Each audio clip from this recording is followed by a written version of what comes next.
한번 최악의 이 시나리오를 한번 가정해 볼까요? 네. 자, 이 에너지 기업들은요, 네. 즉 발전소들은 해외에서 연료를 사옵니다. 천연가스건 석탄이건 이런 걸 사오죠. 자, 그래서 발전소가 전기를 생산합니다. 네. 이걸 한전에 팝니다.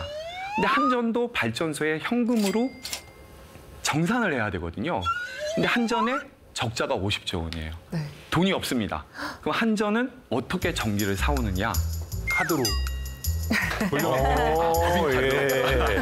법인카드. 이렇게. 버카 5조점 긁고 50조 되는 네, 카드가. 버카로 몇 조 원을 긁기는 좀 어렵기 때문에 자, 아이고. 어떻게 하느냐? 채권을 발행합니다. 아. 예. 근데 문제는 한전도 무작정 채권을 발행할 수가 없고요. 또 법적인 그 발행 한도도 있습니다. 그래서 좀 있으면은 이제 한전이 채권을 더 이상 발행할 수 없는 상황이 올해 안에 오고요. 그러면 한전이 발전사에 전력 구입 대금을 못 주고 그럼 발전사는 에너지를 못 사오고 그런 상황이 지금 생길 수 있습니다. 뭐야? 그럼 진짜 블랙아웃 일어나면 피해가 어마어마해질 것 같은데요? 10년 전하고 비교가 안 될 수도 네. 있을 것 같아요. 싸서 블랙아웃. 지금 아유, 그렇죠. 그 폐해는 훨씬 더 심각할 겁니다. 그때보다는 우리의 생활이 더욱더 많이 전기화됐기 때문이거든요. 결국 뭐 일상생활이 불편한 게 문제가 아니라 이제 산업 생산이 이제 중단되기 때문에 그 경제적 피해는 어마어마하고 우리가 실제로 할 수 있는 거는 거의 없습니다.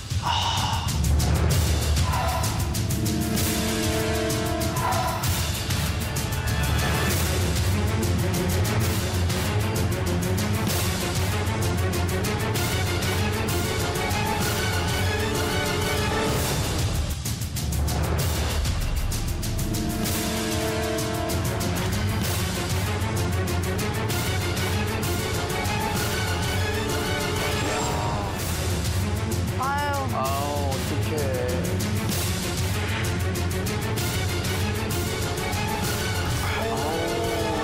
점점 수업에 들을수록 피부에 닿게 느껴지는 것 같아요. 약간 이게 무슨 영화에서나 볼 법한 그런 일들이 벌어질 것 같아서. 게다가 이제 앞으로 값싼 전기 에너지 시대가 끝났다.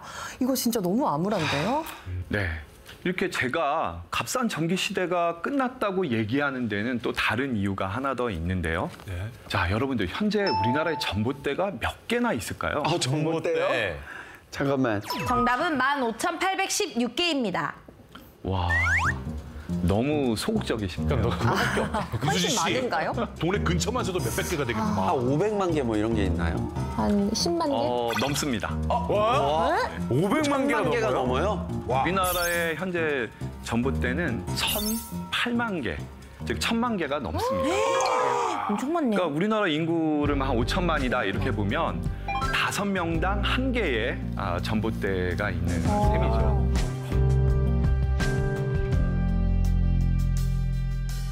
그런데 현재도 이렇게 1,000만 개나 있는데 우리가 2050년이 되면 전기 수요가 어떨까요? 더 많죠. 말도 안 될 것 같아요. 저희가 학자들이 예측한 바에 따르면 정부도 공식적으로 인정을 했는데요.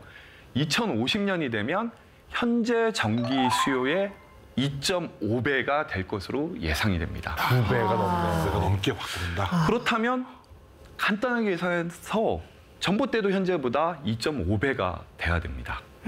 물론 일부는 지중화를 하겠죠. 근데 지상에 전봇대를 세우는 것보다 지중화하면 돈이 훨씬 더 많이 듭니다. 우리나라는 산이 많잖아요. 네. 산도 넘고 강도 넘어야지 되고요. 예, 또 도로 밑으로 보통 깔아야 되기 때문에 도로 부착 공사도 많이 해야 되고 돈이 굉장히 많이 듭니다. 결국 전기 생산 비용은 앞으로 폭발적으로 늘어날 상황이죠. 와. 결국 값싼 전기 시대는 끝나가고 있고 이제 비싼 전기 시대가 왔다. 그러면 우리는 어떻게 해야 될 거냐? 인식과 행동을 바꿔야 됩니다. 바로 두 가지. 에너지 절약, 네. 그리고 에너지 효율화. 이렇게 얘기할 수 있고요. 이제는 에너지 사용의 패러다임 자체를 완전히 바꿔야 된다는 얘기입니다. 자, 준비한 사진을 한번 보실까요? 네. 아니, 에펠탑 전기가 좀 나갔네. 왼쪽은 에펠탑인데 오른쪽은 서커스 하는 데 같아. 아니 옆에 피에로 아저씨 있잖아요. 피에로 아저씨. 그러네. 현란하네요, 현란해 여기는. 명동에 있는 백화점 이거 우리나라예요? 연말 크리스마스 때 아닙니까? 네, 맞습니다. 예.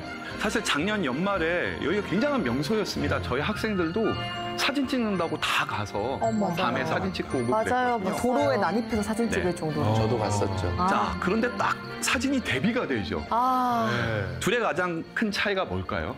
우리나라가 정말 잘 살게 됐구나.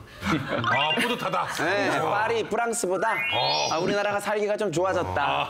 어떤 경제 성장의 이런 뿌듯함을 아 근데 느끼시는군요. 확실히 대비돼요. 네. 아, 정말 심하게 긍정적이셔서 한편으로는 굉장히 좋으면서 학자로서 안타까움도 또 가지게 됩니다.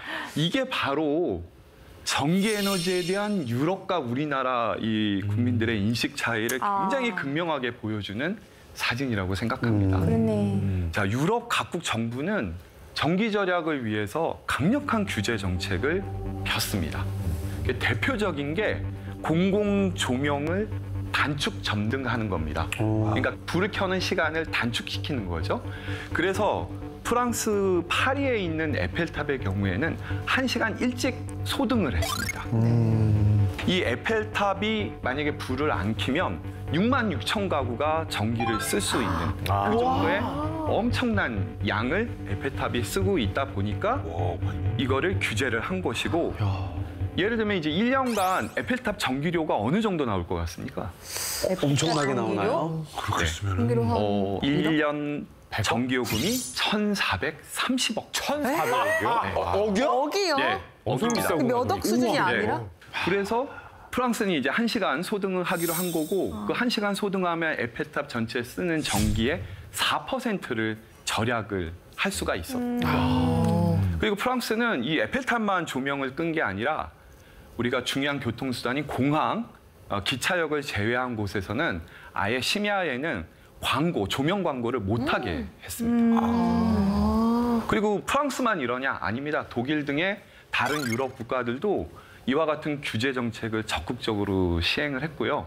더 나아가서는 이제 TV 광고 같은 걸 통해서 캠페인도 하고 광고도 하고 해서 다양한 방식으로 에너지 절약을 유도를 하고 있습니다.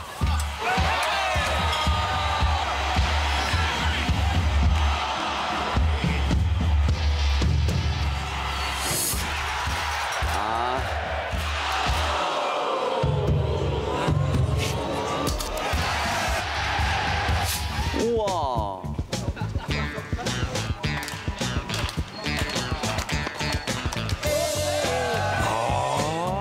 별이 조명도 끝나고. Il y a beaucoup de vitrines qui sont allumées la nuit à Paris et franchement ça sert pas à grand chose. Du coup moi le fait que je puisse les éteindre, j'essaie de le faire un maximum.